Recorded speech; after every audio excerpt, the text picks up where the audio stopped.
নমস্কার, আমি পদ্মভবানী সৌরভ। বন্ধুরা, রাত পোহালেই লক্ষ্মী পুজো। আর এই লক্ষ্মী পুজোর আগের দিনই এই কাকুর বাড়িতে লক্ষ্মীর আগমন ঘটছে। এই কাকু আমার সাথে অনেক দিন থেকেই যোগাযোগ করছিল রেডিপট নেবে বলে, কিন্তু আমি সেইভাবে দিয়ে উঠতে পারছিলাম না, কারণ রেডিপট যা ছিল সব পাই নিয়ে চলে গিয়েছিল। তো কিছু রেডিপট আবার অ্যাভেলেবেল করেছি। তো কাকু এসেছেন রেডিপট নিয়ে যাওয়ার জন্যই। কাকুর বাড়ি হচ্ছে বালিগঞ্জে। তো দেখো, এটা একটা অদিতির ভ্যারাইটির হচ্ছে গাছ। আমি হচ্ছে গাছটার 12 ইঞ্চির পটে করা আছে। তো কতটা গ্রোথ নিয়েছে তোমরা খালি দেখো, প্রায় 3টে কুঁড়ি আছে এতে।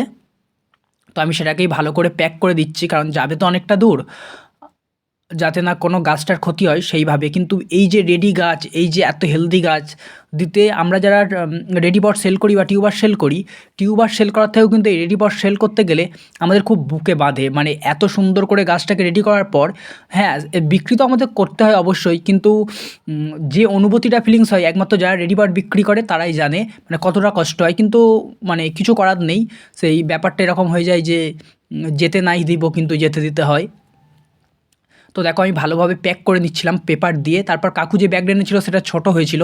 তো তাই জন্যই আমার কাছে যে একটা বস্তা ছিল, মানে আমার মাল এসেছিলো, সেই বস্তার মধ্যে কিন্তু আমি ভালোভাবে ঢুকিয়ে দিলাম।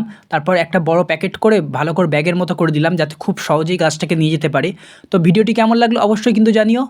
ধন্যবাদ।